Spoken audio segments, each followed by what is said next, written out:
touring 8188 on the Disney Dream. We had a little welcome gift there for us that we purchased before we got on board. You can see this stateroom has a standard split bath, which we are fans of. Lots of storage space in the closets there. We have drawers, more space under the bed.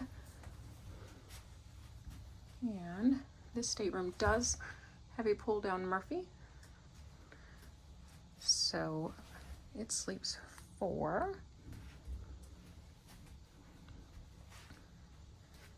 And because it is on the aft, the far aft of the ship, it's got a great veranda.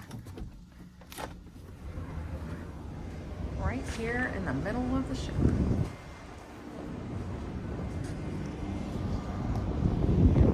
Here in Fort Lauderdale. It's a great size. Look how big that is. We have a party out here. And there we go.